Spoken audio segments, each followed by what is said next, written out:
semaine.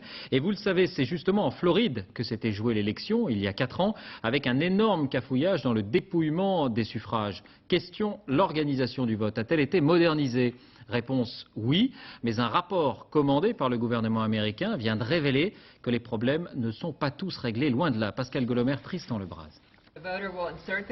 À chaque électeur, sa carte magnétique. Une machine à voter aussi simple qu'un distributeur de billets de banque. Il ne reste plus qu'à cocher sur l'écran la case de son candidat préféré, simple et infaillible. C'est ce que répète en tout cas à la presse Teresa Leport.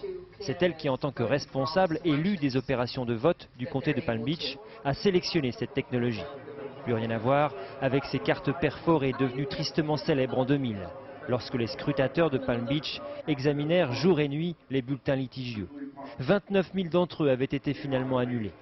Teresa Leport s'en souvient, et pour cause, c'est elle qui à l'époque avait choisi ce type de bulletin pour le comté.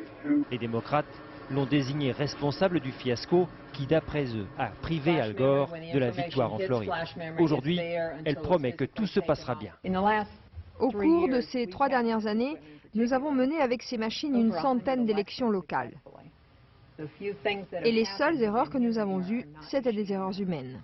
Une machine si parfaite que le constructeur n'a pas prévu de fournir un reçu à l'électeur pour preuve de son vote. Certains s'en accommodent très bien. Je sais comment cette machine fonctionne, je lui fais entièrement confiance, il n'y a aucun problème. Mais Palm Beach ne s'est pas remis de l'élection de 2000. Et cette absence de bulletins en papier a fait renaître toutes les rumeurs de manipulation des votes. La justice s'est saisie de l'affaire. Une affaire qui n'a rien d'anecdotique pour Ruth Pleva, anti-Bush convaincue. Je suis très inquiète. Je ne comprends pas pourquoi la machine ne remet pas un reçu à chaque électeur après son vote. Même quand on achète un tube de rouge à lèvres, on a un reçu. Les électeurs de Palm Beach se seraient bien passés d'être cette année encore sous les feux de l'actualité. Mais déjà, les avocats des deux candidats fourbissent leurs armes, prêts pour une nouvelle bataille juridique dès le lendemain du scrutin.